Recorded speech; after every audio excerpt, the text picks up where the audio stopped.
إن الحمد لله نحمده ونستعينه ونستغفره ونؤمن به ونتوكل عليه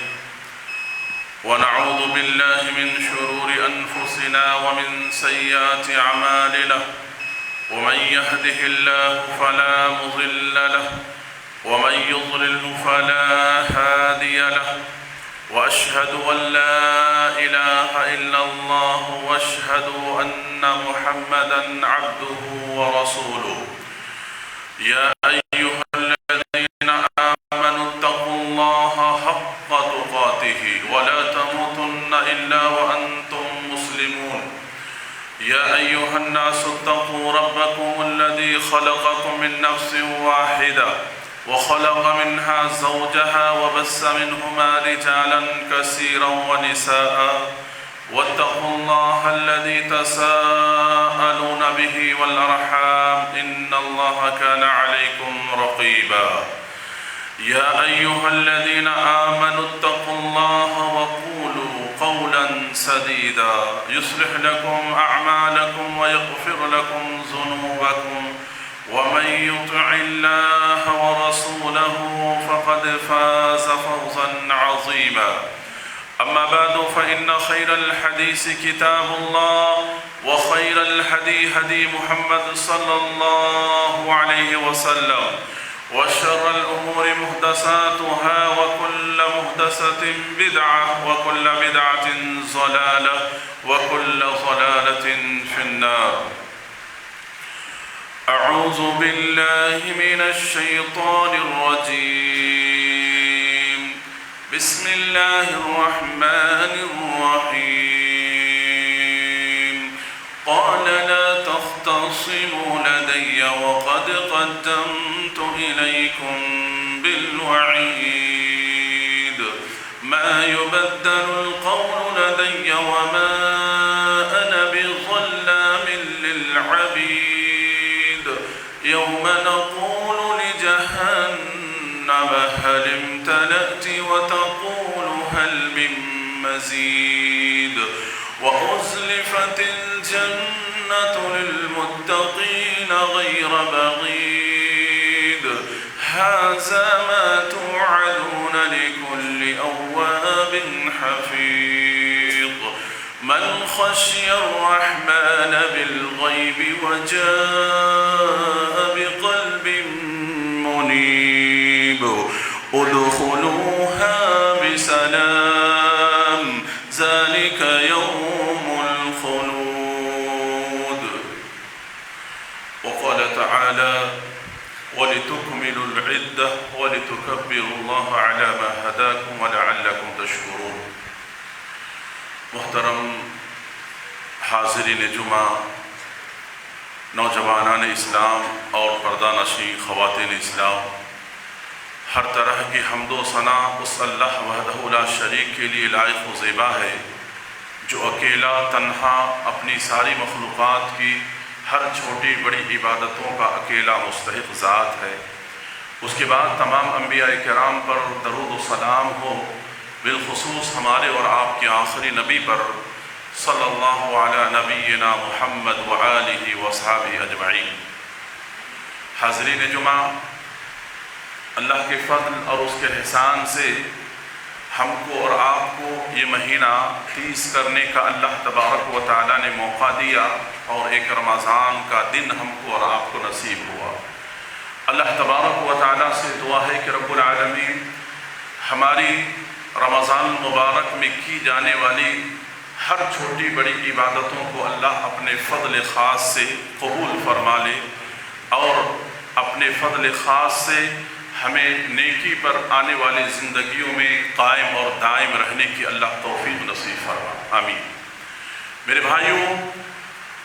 گزشتہ خطبہ جمعہ میں آپ کے سامنے عید الفطر کے احکامات اور مسائل سے متعلق بہت ساری باتیں بیان کی گئی تھی، لیکن یاد دہانی کے طور پر میں انہی میں سے کچھ باتیں آج کے خطبہ جمعہ میں بھی آپ حضرات کے سامنے ذکر کر دینا مناسب سمجھتا ہوں، کیونکہ کل عید الفطر ہے۔ سب سے پہلی بات یہ ہے کہ بندہ مومن کی زندگی میں اس بات کا سب سے زیادہ اہمیت ہوتا ہے کہ جو عمل کر رہا ہے بندہ مومن، اس عمل کی قبولیت کے لیے بڑا فکر مند ہوتا ہے۔ میرے بھائیوں، ہم نے جس شوق کے ساتھ، جس محبت کے ساتھ اور جس اچھے اور نیک ارادے کے ساتھ ہم نے رمضان مبارک کے اس بابرکت مہینے میں اعمال کیے ہیں، اعمال صالحہ کیے ہیں، روزوں کی شکل میں اور تراویح کی شکل میں، تلاوت قرآن کی شکل میں، صدقہ و خیرات کی شکل میں، میرے بھائیوں ان ساری عبادتوں کے قبول ہونے کے لیے اللہ رب العالمین سے دعا کرو۔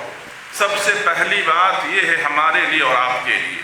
لہذا جب ہم قرآن کو پڑھتے ہیں اور قرآن مجید کے اندر انبیاء کرام کی زندگیوں کو ہم دیکھتے ہیں تو ان کی زندگیوں میں دیکھیں گے کہ یہ نمایاں صفت آپ کو ملے گا دیکھنے کو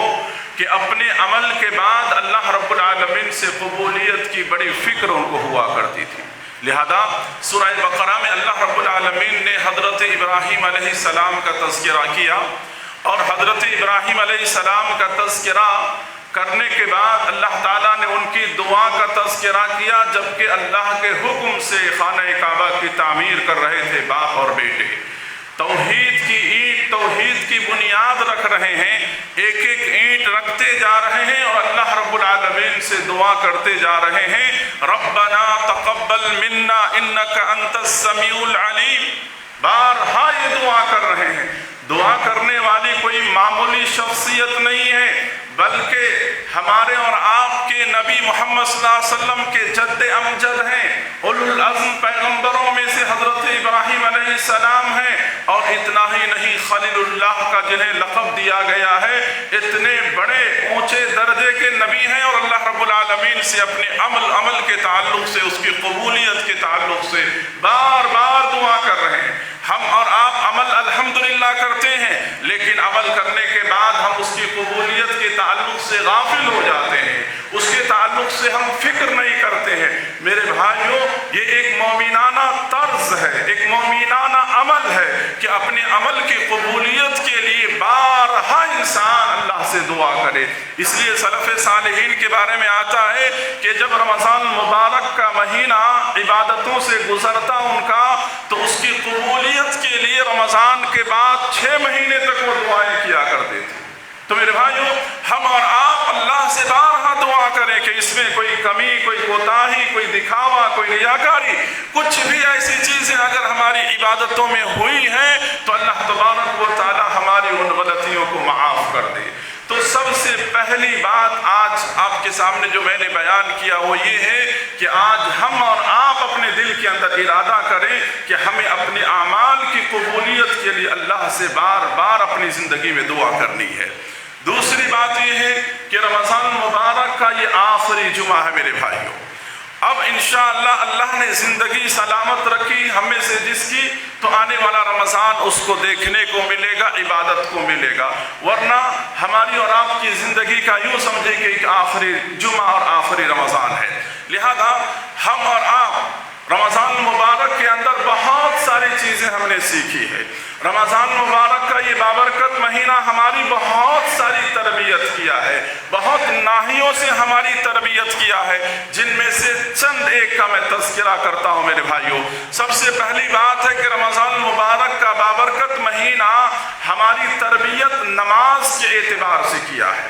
الحمدللہ ہم نے رمضان میں نمازوں کی بڑی پابندی کی ہے، سنت و نوافل کی ہم نے بڑی پابندی کی ہے، نفل نمازوں کا بڑا اہتمام کیا میرے بھائیوں۔ تو لہذا رمضان کے بعد جو 11 مہینے ہماری زندگیوں کے اندر آنے والے ہیں، ان دنوں میں بھی، ان ایام میں بھی رمضان مبارک کی طرح آپ کو مسجد سے محبت ہونی چاہیے، جس طرح سے رمضان میں آپ کو مسجد سے بڑی محبت تھی۔ ہر وقت آپ مسجد میں وقت گزارنا پسند کرتے تھے، زیادہ سے زیادہ وقت مسجد میں رہنا پسند کرتے تھے۔ 11 مہینہ ایسا نہ ہو کہ مسجد سے ہمارا کوئی تعلق نہیں، ایسا نہیں ہونا چاہیے، بلکہ یہ عبادت کا سلسلہ ہماری زندگی کے اندر کنٹینیو ہو، کیونکہ اللہ تبارک و تعالیٰ اس بندے کو پسند نہیں کرتا جو بندہ چند دن یا چند ہفتے عبادت کرتا ہے اور پھر عبادتوں سے دور ہو جاتا ہے۔ ایسے بندوں کی عبادتوں کو اللہ رب العالمین کرنا پسند نہیں کرتا ہے۔ اللہ کے رسول صلی اللہ علیہ وسلم نے بیان فرمایا احب الاعمال الی اللہ ادومها وان قل، اللہ تبارک و تعالیٰ کے پاس سب سے زیادہ پسندیدہ عمل اگر کوئی ہے تو وہ عمل ہے جس عمل پہ کنٹینیو کیا جائے۔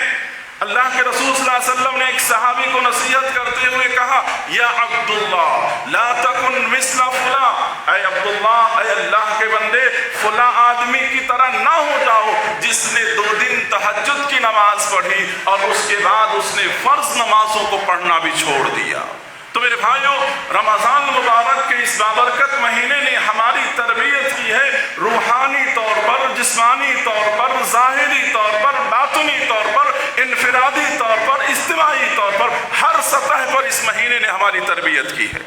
اب ضرورت اس بات کی ہے کہ رمضان مبارک کی اس تربیت کا اثر اگر 11 مہینہ ہماری زندگیوں میں دکھتا ہے تو یوں سمجھو کہ اللہ نے ہماری عبادتوں کو قبول کیا ہے۔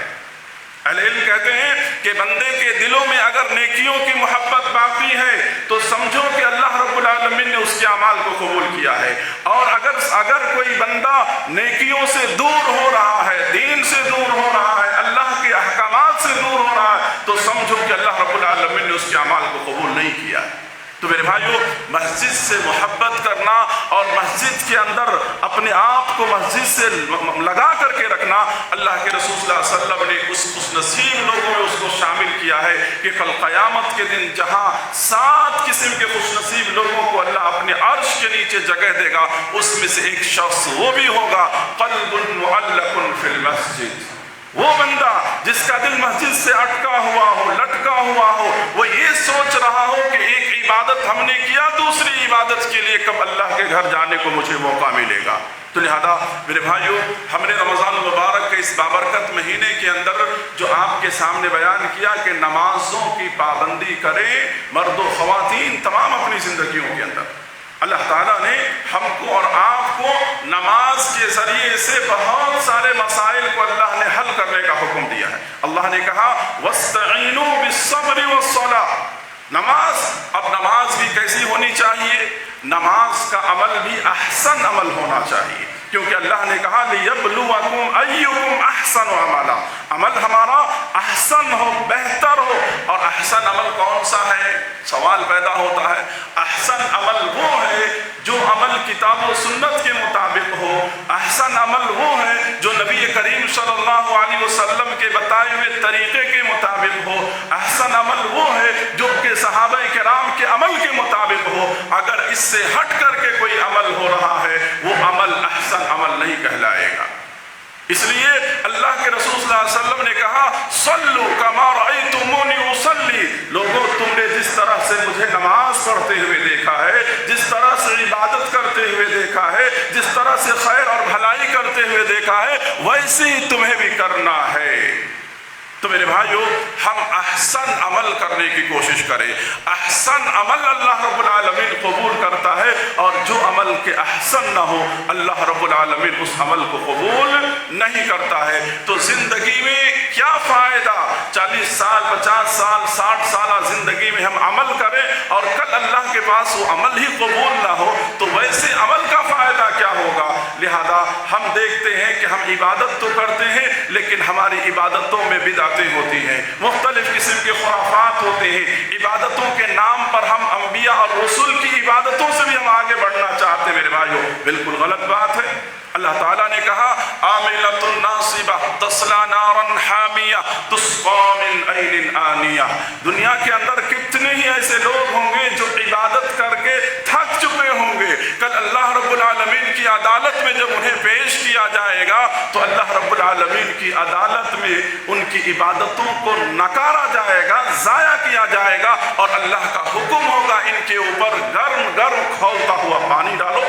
کیوں؟ اس لیے کہ ان کا عمل نبی کے طریقے سے ہٹا ہوا تھا۔ تو میرے بھائیوں، یہ دوسرا پیغام ہے آج کے خطبہ جمعہ کا۔ پہلا، آپ قبولیت عمل کی فکر کریں۔ دوسرا، رمضان مبارک کے اس بابرکت مہینے میں جہاں بہت ساری ہماری آپ کی تربیت ہوئی ہے، اس میں سب سے عظیم عبادت نماز ہے، جس کے تعلق سے کچھ بنیادی باتیں آ گئی۔ تیسرا پیغام آج کے خطبہ جمعہ کا یہ ہے کہ عید الفطر کے موقع پر اللہ کے رسول صلی اللہ علیہ وسلم کی کچھ سنتیں ہیں جس کو یاد دہانی کے طور پر ذکر کرنا میں مناسب سمجھتا ہوں۔ سب سے پہلی بات یہ ہے کہ عید شوال یعنی عید کا چاند جب نظر آ جائے تو اس کے بعد الحمدللہ ہمارا تو 30 مکمل ہو گیا ہے، مغرب کے بعد آپ تکبیرات کا اہتمام کریں۔ اللہ تعالیٰ نے کہا وَلِتُكْمِلُوا الْعِدَّةَ وَلِتُكَبِّرُوا اللَّهَ عَلَى مَا هَدَاكُمْ، جب اس مہینے کو مکمل کر لو، کمپلیٹ کر لو، تو اس کے بعد سب سے پہلا حق تمہارا جو بنتا ہے وہ یہ حق بنتا ہے کہ تم اللہ کی تکبیر بیان کرو، تکبیرات اور اللہ کی کبریائی بیان کرو۔ لہذا عید کی نماز تک تمہیں آتے جاتے بار بار تمہیں تکبیرات بیان کرنی چاہیے، اللہ کی کبریائی کو بیان کرنا چاہیے۔ اللہ اکبر اللہ اکبر اللہ اکبر کے جو کلمات ہیں ان کلمات کو اپنی زبان پر تم جاری و ساری رکھو۔ دوسری بات یہ ہے کہ عید کے دن اللہ کے رسول صلی اللہ علیہ وسلم غسل کرتے اور اللہ کے رسول صلی اللہ علیہ وسلم کے صحابہ نے بھی اس پر عمل کیا، جیسے کہ عبداللہ بن عمر رضی اللہ عنہما کے بارے میں آتا ہے۔ تو ہمیں بھی آپ کو بھی عید کے دن کیا ہے غسل وغیرہ کا اہتمام کرنا چاہیے، پاکی صفائی کا اہتمام کرنا چاہیے اچھی طرح سے۔ اس کے بعد اللہ کے رسول صلی اللہ علیہ وسلم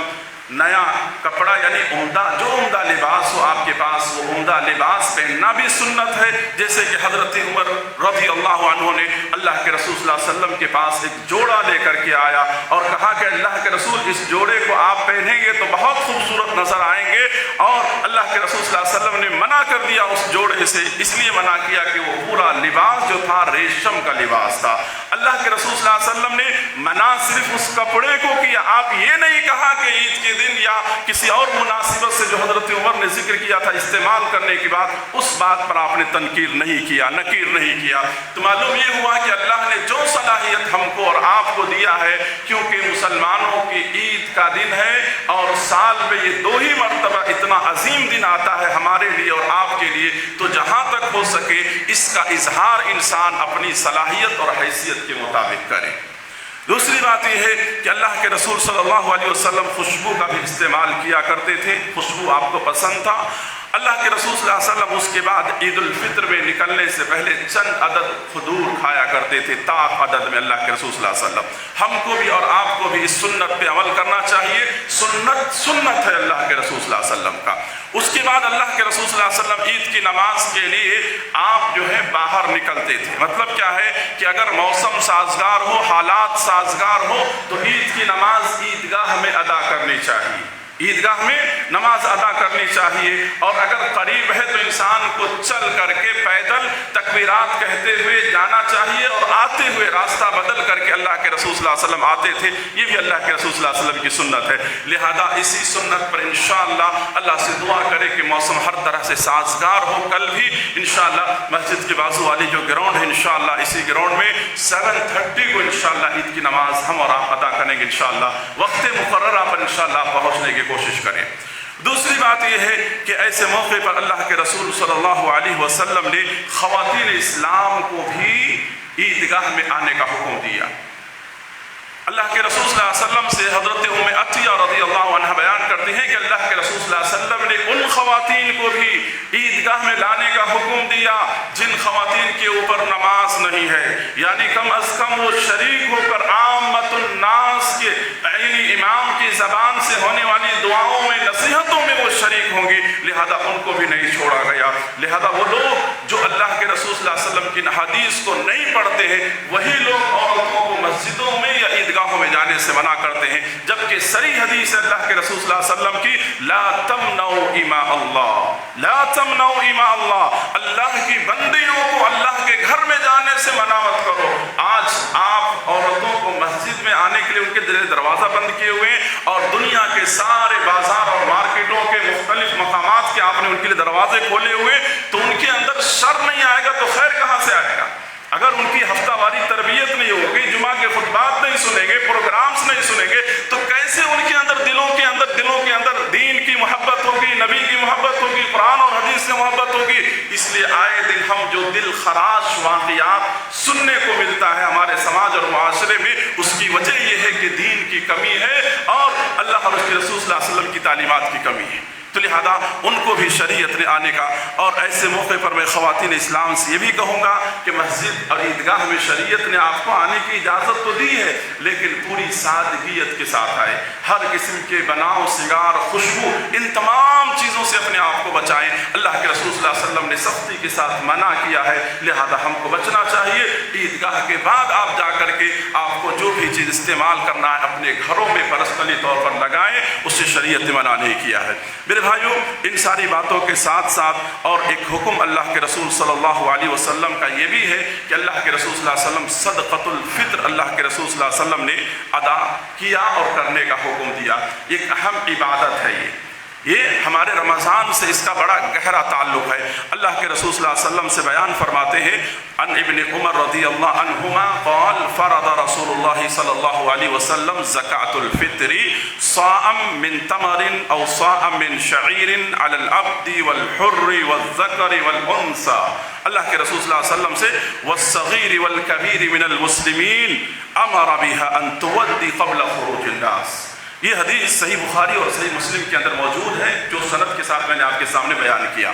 حضرت عبداللہ بن عمر رضی اللہ عنہ بیان کرتے ہیں کہ اللہ کے رسول صلی اللہ علیہ وسلم نے زکوٰۃ فطر کو، صدقۃ الفطر کو اللہ کے رسول صلی اللہ علیہ وسلم نے فرض کیا ہے تمام لوگوں کے اوپر، چاہے بڑا ہو، چھوٹا ہو، بچہ ہو، غلام ہو، آزاد ہو، مرد ہو، عورت ہو، تمام کے اوپر کیا ہے؟ فرض ہے۔ لہذا اللہ کے رسول صلی اللہ علیہ وسلم کے زمانے میں جو بنیادی اور بیسک غذائیں تھیں ان چیزوں کے اندر صدقۃ الفطر کو ادا کیا جاتا تھا، جیسے کہ کھجور تھا، کشمش تھا، منقع تھا، پنیر تھا، ان تمام چیزوں کو بیسک غذا کے طور پر اس وقت استعمال کیے جاتے تھے۔ آج کے زمانے میں ہم جو بیسک غذائیں استعمال کرتے ہیں، آپ رائس چاول استعمال کرتے ہیں، راگی استعمال کرتے ہیں، گیہوں استعمال کرتے ہیں، جو آپ کی زندگی کا زیادہ استعمال ہونے والا غذا ہے اس کے اندر سے ایک سا یعنی 2.5 kg جو ہے پر ہیڈ ایک آدمی کی طرف سے جتنے ممبرس آپ کے گھر میں ہیں ان تمام ممبرس کی طرف سے جو ذمہ دار ہوگا وہ ادا کرے گا۔ اب صدقۃ الفطر کا انفرادی اور اجتماعی دونوں صورت شریعت نے اجازت دی ہے، تو الحمدللہ ہماری اس مسجد میں ہر سال کی طرح امسال بھی اجتماعی یعنی صدقۃ الفطر کو جمع کر کے مستحقین تک پہنچانے کا ایک نظام اور ایک سسٹم ہے، جو پر ہیڈ 130 روپیہ متعین کیا گیا ہے۔ لہذا آپ میں سے جو لوگ ابھی تک نہیں لیے ہیں، آج آخری دن ہے، آپ کہیں اپنی مصروفیت میں بھول نہ جائیں، یاد رکھیں، لے آپ جانے سے پہلے مسجد کے ذمہ دار باہر کوپن وغیرہ لے کر کے رہیں گے، آپ ان سے کوپن لے لیں اور اپنی ذمہ داری کو ادا کر دیں۔ یعنی اگر کوئی آدمی ادا نہیں کرتا ہے تو وہ آدمی گنہگار ہوگا۔ اور عید کی نماز کے بعد اگر صدقہ دیتا ہے تو حکم ہے حدیث میں صدقۃ من صدقات، عام صدقہ ہے وہ، یعنی صدقۃ الفطر نہیں ہوگا وہ۔ اور اس کی حکمت اللہ کے رسول صلی اللہ علیہ وسلم نے یہ بیان فرمایا کہ یہ صدقہ جو اس لیے نکالا جاتا ہے کہ غریب اور مسکین کا بھی پیٹ بھر جائے سماج اور معاشرے کے اندر۔ اور دوسری بات یہ ہے کہ رمضان المبارک کے بابرکت مہینے میں جو بھی کمی کوتاہیاں ہوئی ہے ان تمام کمی کوتاہیوں سے اللہ ہم کو اور آپ کو پاک کر دے۔ تو انشاءاللہ اس کا خیال رکھیں گے آپ، خیال کریں گے آپ، اس بات کو ہرگز نہ بھولیں جو آپ کے سامنے ذکر کیا گیا۔ اسی طرح سے اللہ کے رسول صلی اللہ علیہ وسلم کی ایک سنتوں میں سے، صحابہ کی سنتوں میں سے ایک سنت یہ بھی ہے کہ اللہ کے رسول صلی اللہ علیہ وسلم جو ہیں عید الفطر کی نماز جو ہے اللہ کے رسول صلی اللہ علیہ وسلم ادا کرنے کے بعد اللہ کے رسول صلی اللہ علیہ وسلم جو ہے صحابہ آپ صلی اللہ علیہ وسلم کے جو ہے ایک دوسرے کو اعمال کی قبولیت کی مبارکباد دیا کرتے تھے، تقبل اللہ منا ومنکم والاعمال الصالحہ، کیونکہ یہ مہینہ بھر جو ہم نے عمل کیا ہے، اللہ کو راضی کرنے والا عمل کیا ہے، ظاہر سی بات ہے کہ اس کی خوشی ہی الگ ہوتی ہے، اس کا ایک شوق ہی الگ ہوتا ہے۔ لہذا ایک دوسرے کو اعمال کی قبولیت کے تعلق سے یہ باتیں کہنا بہت اچھی بات ہے۔ لہذا ایک دوسرے کو عید کی نماز کے بعد آدمی مبارکباد دے۔ اور کچھ باتیں ہیں جن باتوں کو کرنے سے میرے بھائیوں اجتناب کریں عید کے موقع پر۔ وہ سب سے بڑی بات یہ ہے کہ عید ہی نہیں، زندگی میں ہمیشہ کرنا چاہیے اجتناب، وہ یہ ہے کہ ہم فضول خرچی سے اپنے آپ کو بچائیں۔ عیدین وغیرہ کے موقع پر آپ دیکھیں گے کہ بہت سارے لوگ فضول خرچی بہت کرتے ہیں۔ جہاں آپ کو ضرورت ہے آپ خرچ کریں۔ شریعت نے آپ کو کھانے پینے، اپنی ذات پر، اپنی شخصیت پر استعمال کرنے سے منع نہیں کیا ہے، ضرور کریں، لیکن فضول جو کہ نہیں ہونا چاہیے ان چیزوں سے اپنے آپ کو بچائیں، کھانے پینے میں، پہننے اوڑھنے میں، لائف اسٹائل میں، تمام چیزوں میں۔ لہذا اللہ تبارک و تعالیٰ نے کہا قرآن مجید کے اندر کلوا واشربوا ولا تسرفوا، یہ کھاؤ اور پیو، لیکن اللہ تبارک و تعالیٰ تمہیں اس بات سے منع کرتا ہے کہ اسراف مت کرو، کیونکہ اللہ نے قرآن مجید سورہ بنی اسرائیل میں کہا ان المبذرین کانوا اخوان الشیاطین، جو لوگ فضول خرچی کرنے والے ہوتے ہیں، بیجا طور پر، ناجائز طور پر اپنے پیسوں کو پانی کی طرح بہانے والے ہوتے ہیں، یہ وہ لوگ ہیں جو شیطان کے بھائی ہیں۔ تو لہذا اپنے آپ کو بچاؤ۔ ہاں اللہ نے آپ کو نوازا ہے اور دیا ہے تو دیکھو سماج اور معاشرے کے اندر کتنے غریب ہیں، یتیم ہیں، ضرورت مند ہے، تلاش کرو، ان کی ضرورتوں کو پورا کرو، عید کی خوشیاں انہیں بھی حاصل ہو جائے، جاؤ وہاں تک۔ اللہ تبارک و تعالیٰ تمہارے اقبال کو، تمہارے عمر کو، تمام چیزوں کو اللہ رب العالمین بڑھائے گا، اور اس سے بڑی خوش نصیبی تمہارے لیے اور کیا ہوگی۔ تو لہذا آج انسان ان چیزوں کا خیال نہیں کرتا، کتنے فیملی ممبرز کے اندر کتنے لوگ غریب ہوتے ہیں، تمہارے اڑوس پڑوس میں کتنے لوگ غریب ہوتے ہیں، عید کی انہیں تیاری کرنا کتنا مشکل کام ہوتا ہے، اپنے فیملی بچوں کو جٹانا، اس کی تیاری کرنے کے لیے کیا کچھ وہ نہیں کرتے ہیں۔ اگر تمہارے علم ہے ان کی مدد کرو، دو انہیں، اللہ تبارک و تعالیٰ تمہیں مزید نوازے گا۔ تو لہذا ہم فضول خرچی سے اپنے اعمال، اپنے آپ کو ہم بچانے کی کوشش کریں میرے بھائیوں، اور ایسے موقع پر ایسے اعمال جس کو اللہ اور اس کے رسول صلی اللہ علیہ وسلم نے منع کیا ہے، جیسے کہ ہمیشہ اس کا خیال رکھا جائے کہ بخیلی سے بھی بچا جائے اور فضول سے بھی بچا جائے، اعتدال کا راستہ جو ہے اس راستے کو اپنایا جائے۔ اور اس سے پہلے خطبہ جمعہ میں نے آپ کے سامنے ذکر کیا تھا کہ ہمارے کپڑوں ہمیشہ ٹخنوں کے اوپر ہونے چاہیے، عید ہی کے موقع پر نہیں بلکہ ہمیشہ۔ اب دیکھتے ہیں بہت سارے لوگوں کو نماز کا جب وقت ہوتا ہے تو فولڈ کر لیتے ہیں، بقیہ حالات نہیں میرے بھائیوں، ہر حال میں ہم کو اور آپ کو اس گناہ سے بچنا چاہیے۔ اس گناہ کو اللہ تبارک و تعالیٰ نے بڑی سخت وعیدیں سنائی ہے۔ اللہ تبارک و تعالیٰ نے کہا، نبی کریم صلی اللہ علیہ وسلم نے بیان فرمایا اپنی حدیث کے اندر کہ اللہ تبارک و تعالیٰ وَلَا يَنظُرُ إِلَيْهِمْ وَلَهُمْ عَذَابٌ أَلِيمٌ، نہ دیکھے گا نہ پاک کرے گا، ان کے دردناک عذاب ہے۔ لہذا میرے نوجوان بھائیوں، اپنے آپ کو اپنے ایسے گناہوں سے اپنے آپ کو بچانے کی کوشش کرو اور دور رکھو اپنے آپ کو ان ساری چیزوں سے۔ تو یہ کچھ باتیں تھیں میرے بھائیوں جو آپ کے سامنے بیان کیے گئے ہیں۔ ان تمام باتوں کا خیال کرتے ہوئے آپ عید کی خوشیاں، عید کی سعادتیں منائیں، اور اللہ سے ہماری دلی دعا ہے کہ اللہ تعالیٰ عالم اسلام کو ہر طرح کی عید کی خوشیاں نصیب فرمائے، اور ہر طرح کے دشمنان اسلام کے مکر اور شر سے اللہ تعالیٰ امت کی حفاظت فرمائے، آمین۔ صلی اللہ علیہ نبینا محمد۔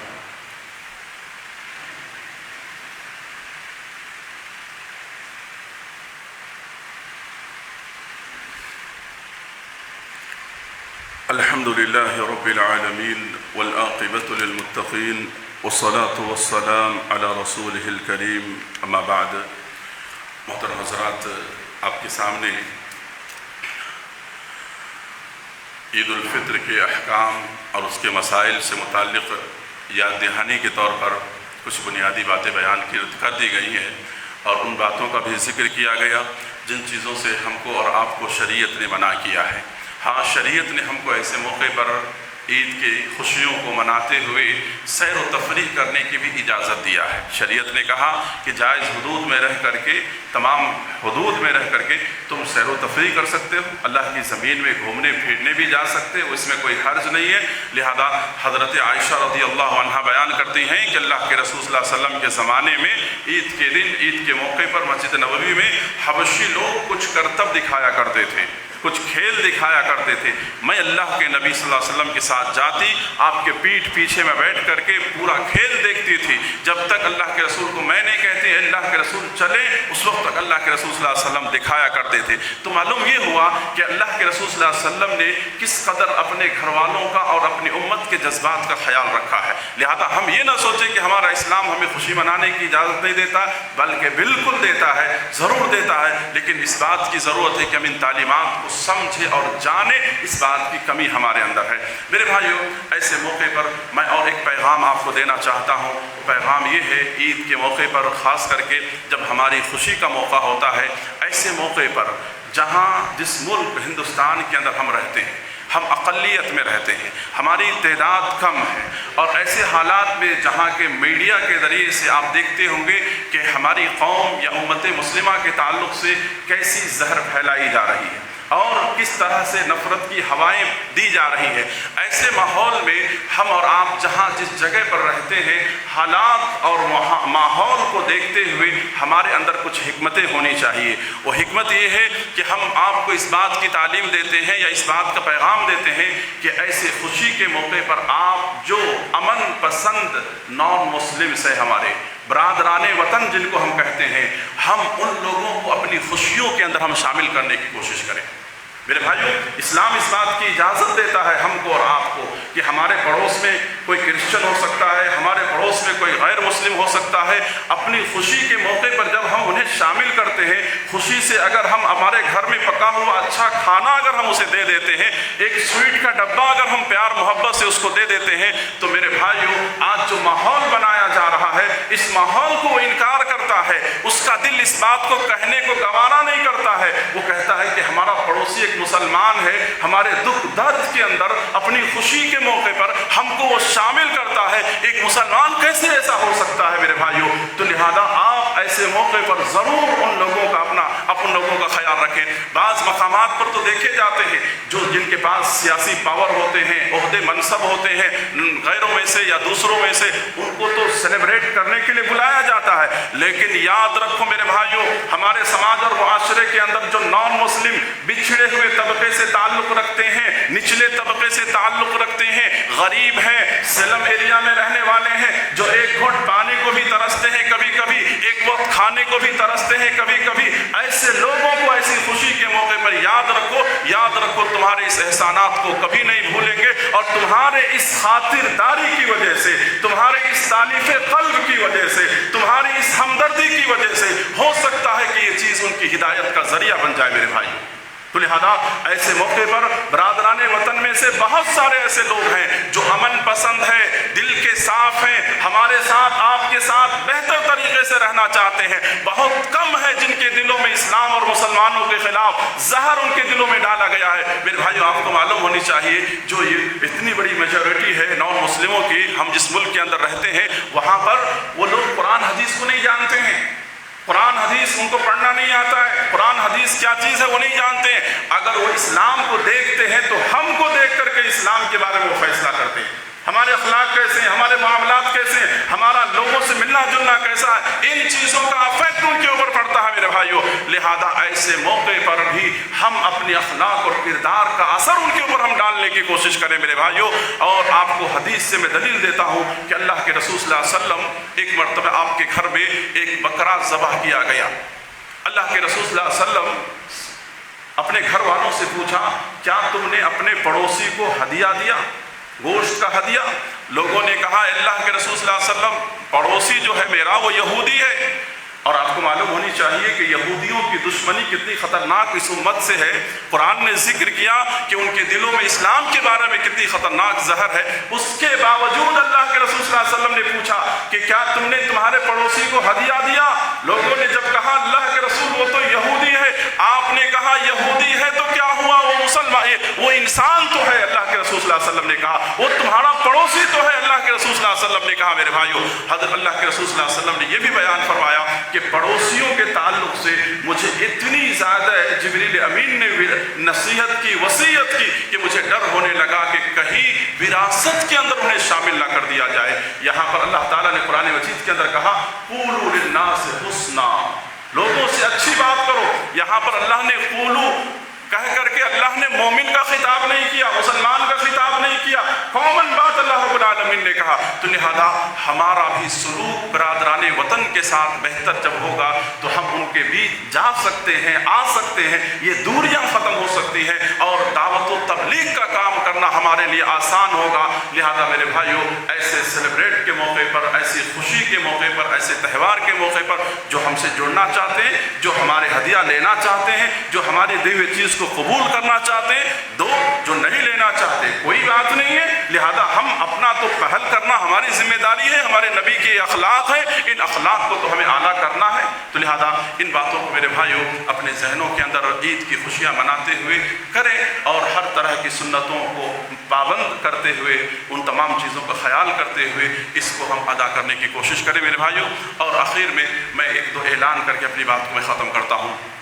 پہلا اعلان یہ ہے کہ آپ جس طرح سے ہر جمعہ ہمارے مسجد کا تعاون کرتے ہوئے آئے ہیں، آج بھی آپ تمام حضرات سے دلی درخواست ہے، مرد و خواتین سے، کہ رمضان مبارک کا یہ آخری جمعہ ہے، آپ جاتے ہوئے ضرور بھی ضرور آپ اللہ کی راہ میں، یعنی اللہ کے دین کے لیے، اللہ کے گھر کے لیے دیتے ہوئے جائیں۔ جو اللہ نے آپ کو دیا ہے خالی ہاتھ نہ جائیں۔ اللہ تبارک و تعالی آپ کے دیے ہوئے مال کو قبول فرمائے اور بقیہ مال میں اللہ خیر و برکات عطا فرمائے۔ اور دوسرا اعلان یہ ہے کہ بہت سارے لوگوں نے دعا کی درخواست کی ہے، آپ دعا کریں کہ جو لوگ پریشان حال ہیں اللہ ان کی پریشانیوں کو دور کر دے، جو قرض دار ہے اللہ ان کے قرض سے نکلنے کے اسباب پیدا فرما دے، اور جو بیمار ہیں اللہ انہیں شفائے کلی عطا فرمائے، اور جو اس دنیا سے جن کے رشتہ دار یا جو عزیز و اقارب گزر گئے اللہ ان تمام کی مغفرت فرمائے، اور اسلام کو، مسلمانوں کو اللہ عزت عطا فرمائے۔ اللہم اعز الاسلام والمسلمین واذل الشرک والمشرکین، اللہم انصر اخوان المسلمین فی کل مکان۔ میرے بھائیوں، اور آخری بات یہ ہے کہ جیسے میں نے آپ کے سامنے بیان کیا کہ عید الفطر کا جو وقت ہے 7:30 ہے، اس کا خاص خیال کریں۔ ایک سال میں ایک عید ہوتی ہے، اس میں بھی تاخیر کرنے کی کوشش مت کریں۔ بہت سارے لوگ آخر میں آ کر ان کی 1 رکعت یا 2 رکعت چھٹی ہوئی ہوتی ہے، بہت افسوس کی بات ہے۔ تو لہذا وقت پر پہنچے آپ، تاکہ وقت پر نماز کی شروعات ہو جائے اور آپ کو بھی کسی بھی طرح کی کوئی تکلیف کا سامنا نہ کرنا پڑے۔ اور ایک بات یہ ہے کہ آنے کے بعد اپنی گاڑیوں کی پارکنگ کا آپ خصوصی خیال کریں۔ بہت سارے ہمارے یوتھ کے نوجوان وغیرہ رہیں گے، آپ کو رہبری کریں گے، گائیڈ کریں گے، لیکن جس جگہ پہ پارکنگ کرنے کا جو طریقہ ہے اسی طریقے سے کریں۔ کہیں ایسی ویسی جگہ نہ کریں جس سے دوسروں کو تکلیف ہو یا پریشانی ہو۔ کافی جگہ ہے، اس کا خاص خیال رکھیں۔